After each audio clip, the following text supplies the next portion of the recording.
¿Qué tal? ¿Cómo están? Bienvenidos a una nueva mañana de radio, 10 de octubre del año 2022, es lunes.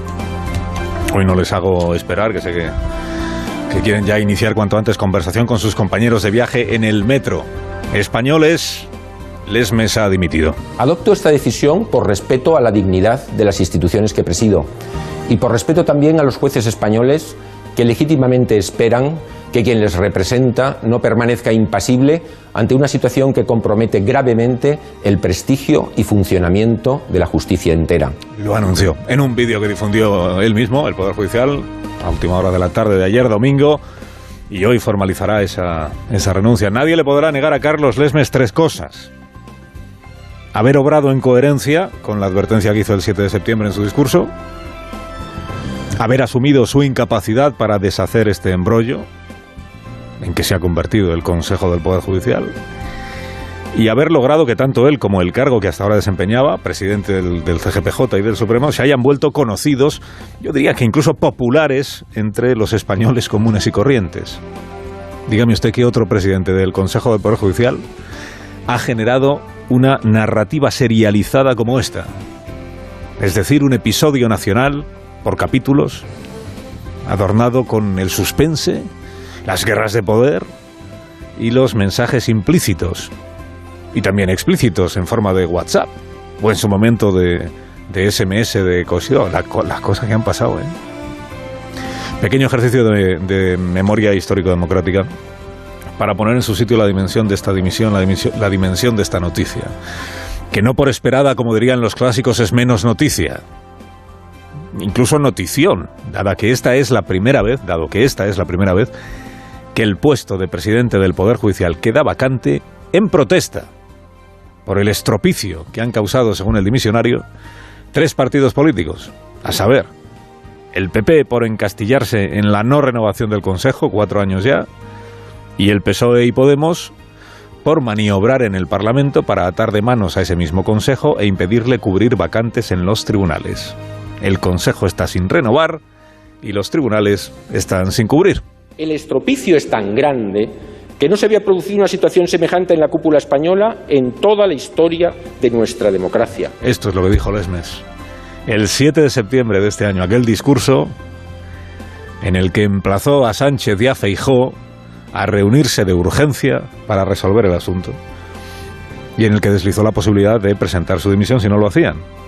Hombre, lo primero, lo de reunirse sí lo va a conseguir. Se van a reunir esta mañana. Ha pasado un mes desde que lo pidió. Se van a reunir esta mañana en el Palacio de la Moncloa, el presidente y el aspirante. Lo segundo, sin embargo, resolver el asunto, pues no parece. No parece que vayan a resolver nada, al menos a la luz de lo que ambas partes han filtrado ya en vísperas de reunirse hoy. Se van a ver porque el presidente Sánchez reaccionó inmediatamente a este vídeo dominical del señor Lesmes, llamando a Feijóo para que acuda hoy al Palacio de la Moncloa. Y Feijóo, por supuesto, ¿cómo va a dejar de acudir? Pero vamos, por lo que han filtrado ambas partes, no espere usted que salga nada nuevo de esta reunión. Al menos si Feijóo mantiene que hay que vincular la renovación del Consejo con la renovación del Tribunal Constitucional y con la reforma a futuro del sistema de elección de los vocales del CGPJ. Y al menos si el presidente Sánchez mantiene que todo eso no está sobre la mesa, que aquí lo único que hay que hacer es renovar ya. Cumple la Constitución, Alberto. Porque esto es lo que ha sucedido desde el discurso de septiembre hasta el día de hoy. Lo que ha ocurrido es que Lesmes ha estado persuadiendo, o intentándolo, a los vocales de su Consejo del Poder Judicial para que cumplieran con la ley que dice que tienen que proponer ya 2 nombres para el Tribunal Constitucional. Hemos venido contando aquí la resistencia del bloque conservador, de 8 de los 20 vocales del Consejo, la resistencia de estos 8 para consumar esa propuesta, para proceder a esa elección. Las largas que han ido dando, la manera en la que, la peineta que le han ido haciendo a Carlos Lesmes, que no es del sector progresista precisamente el señor Lesmes, ¿no? De tal manera que Lesmes se marcha sin haber conseguido que el Consejo que él preside cumpla con los 2 nombramientos que sí está autorizado a hacer y que de hecho tiene la obligación de hacer. O por emplear sus propias palabras, que el presidente Lesmes se va a marchar a su casa con su Consejo del Poder Judicial, o el Consejo que él preside, en rebeldía. ¿Y eso qué significa? Pues que la suya es una dimisión protesta y también es una dimisión fracaso. La frustración y la impotencia. Perdida toda esperanza de rectificación y ante el patente deterioro del Tribunal Supremo y del Consejo General del Poder Judicial, que no puedo evitar, mi presencia al frente de estas instituciones carece ya de utilidad y sería además contraria a mi propia conciencia profesional, por lo que se impone mi renuncia como presidente, ya que mantenerme a partir de ahora en esta responsabilidad solo puede servir para convertirme en cómplice de una situación que aborrezco y que es inaceptable. Les conté que la reacción inmediata a esta declaración del señor Lesmes anoche fue una llamada de Sánchez a Feijóo. Reunirse, como se ve, se van a reunir, por tanto no era tan difícil que se vieran el presidente y el líder del PP. Llevan 100 y pico días, he leído hoy en algún periódico, sin verse. No, creo que solo se vieron una vez, desde que Feijóo llegó a la presidencia del PP. No era tan difícil reunirse. Ahora, todo lo que le va a decir Feijóo al señor Sánchez es: aquí está mi propuesta de pacto que ya conoces. Todo lo que Sánchez le va a decir a Feijóo es: pactemos de una vez los nombres, Alberto, 10 para ti, 10 para mí, sin vetos. Y cuando Feijóo condicione la renovación a pactar el TC, los 5 magistrados hay pendientes de renovación en el TC, 3 le corresponden al gobierno, 2 al Consejo de Poder Judicial, o la forma de elegir los vocales en el futuro, ahí Sánchez le va a decir que el cumplimiento de la Constitución no admite condiciones, Alberto. ¿Y entonces qué vendrá luego? Pues salvo gran sorpresa, esto que el propio Lesmes avanza en la sentencia que difundió anoche, mire. La expectativa que se abre no parece ser otra que el mantenimiento de una situación, quizá durante años, que debilita y erosiona cada vez más a las principales instituciones de la justicia española. Quizá durante años, en realidad quiere decir quizá durante aún más años. Porque años llevamos ya unos cuantos con esta historia. Lesmes dimite, Sánchez y Feijóo se reúnen. Esta mañana el metro está que arde.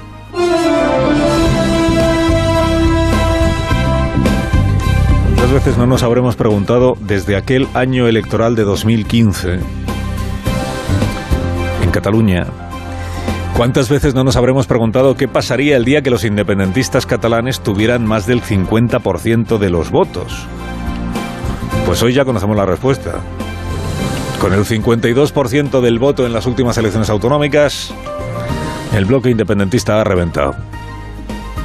Salta por los aires la unidad de acción, que ha sido lo más relevante que ha habido en la vida política catalana en los últimos 7 años. La unidad de acción independentista.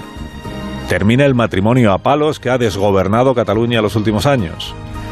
Los de Junqueras conservan por ahora el gobierno, los de Puigdemont pasan a la oposición. Los de la CUP ya estaban en la oposición. Y el procés, que estaba, digamos, en estado durmiente, el procés pasa a ser declarado ruïna nacional catalana. Es tanca una etapa. Podem dir que el procés definitivament s'ha tancat. Definitivamente se ha cerrado el proceso. Se cierra una etapa, decía Jordi Sánchez, indultado. Decía hoy en la cúpula de Junts, exsecretario general de Junts. Decía esto que los medios catalanes llaman los posconvergentes, ¿no? O sea, lo que quiera que sea Junts, que es un partido un poco difícil de... más un movimiento que un partido, en fin. Bueno, entendido el proceso como la unión temporal de dos empresas, la de Esquerra y la de Convergencia, para la voladura de la Constitución, efectivamente el proceso ha terminado. Porque aquí el impulso inicial lo dio Artur Mas, cuando se subió a la ola de las manifestaciones de la Diada, cuando concertó con Esquerra aquella candidatura conjunta del año 2015, el Junts pel Sí. Partidos que se repudiaban y que se combatían electoralmente, unidos solo por un motivo, que era ejecutar la secesión. 7 años después, y un naufragio muy embarazoso después, del naufragio se cumplen 5 años, lo poco que quedaba de esa joint venture, por utilizar terminología que será del gusto de Artur Mas, lo poco que quedaba era esta caricatura de gobierno de coalición que surgió del 52% del voto indep en febrero del año pasado y que no ha durado ni para festejar juntos, o Junts, el glorioso 5º aniversario del 27 de octubre, que fue aquel día en el que proclamaron la República Catalana y acto seguido su presidente salió corriendo. La unidad de acción independentista ya no existe. El gobierno de Cataluña tiene un respaldo parlamentario más corto que cualquier otro gobierno autonómico de nuestro país. En rigor, Pere Aragonés cuenta con 33 escaños de un parlamento de 135. Para las consejerías que hasta ahora desempeñaba Junts, ha reclutado Aragonés agentes que militaron en la Convergencia de antes, como Campuzano, en el PSC de antes, como el señor Nadal, en Podemos, como la señora Ubasar. ¿El presidente a qué aspira con estos movimientos? A que el suyo parezca un gobierno transversal, que va más allá de Esquerra Republicana de Cataluña. Dices, no es un tripartito de izquierdas con el PSC y con Podemos, pero intentemos que se le vaya pareciendo, ¿no? Porque después de todo, los presupuestos del año que viene son la excusa perfecta para que estos dos partidos, el PSC y los de Podemos o en común, los de Ada Colau, le hagan la respiración artificial a Aragonés, manteniéndole con vida por el interés supremo de los contribuyentes catalanes. Si ya está Salvador Illa hoy en La Razón entonando ese cántico. Lo que procede es que el señor Aragonés explique y que cuente lo que quiere hacer y cómo lo quiere hacer, ¿no? El PSC no va a formar parte de ningún gobierno con Esquerra Republicana, pero el PSC va a pensar en el interés de los catalanes, lo va a anteponer a los intereses que podamos tener. En ese sentido, vamos a hacer lo que estamos haciendo. El interés de los catalanes, según el PSC, es que siga Aragonés con un presupuesto pactado. Claro, a Salvador Illa no se le ha escuchado pedir que Pere Aragonés se someta a una cuestión de confianza en el Parlamento. Junts sí le está pidiendo o exigiendo a Pere Aragonés que lo haga, que acepte una cuestión de confianza para confirmar que no tiene ya la confianza del Parlamento. Salvo que no tiene la confianza, salvo que el señor Illa esté por retratarse votando a favor de la confianza a Pere Aragonés. Sin el respirador de Salvador Illa no puede aguantar mucho Pere Aragonés. En contra de lo que dice Junts, la legitimidad del presidente no está en cuestión. Es el presidente legítimo. Lo es mientras una moción de censura no le tumbe en el Parlamento. Pero tal como sostiene Junts, claro, lo razonable es que un presidente que ha perdido el apoyo de 41 diputados de los 74 que le invistieron, 41, 32 de Junts y 9 de la CUP, acepte que el Parlamento se pronuncie sobre su continuidad en el cargo. Y en el caso de que ya no tenga la confianza de ese Parlamento, que dimita para que otro lo intente. Dice, no, pero Aragonés no quiere elecciones anticipadas. Quiere seguir aunque sea en precario, ya, pero es que ocurre que su partido es el que siempre ha hecho bandera de poner las urnas en cualquier circunstancia, ¿no? No era eso lo que decían. ¿Cómo era eso de quién puede tenerle miedo a las urnas? President, pusi las urnas, que le gritaba Forcadell a Artur Mas en los albores del proceso. Hoy parece que las urnas urgen menos, ¿eh? Hoy no parece imprescindible consultar a los ciudadanos, porque Esquerra no está ahora mismo en ganarle las elecciones a Junts. Esquerra está en crecer desde el poder para consolidarse como partido hegemónico de Cataluña. El nuevo pujolismo. La secesión puede esperar. Carlos Alsina, en Onda Cero.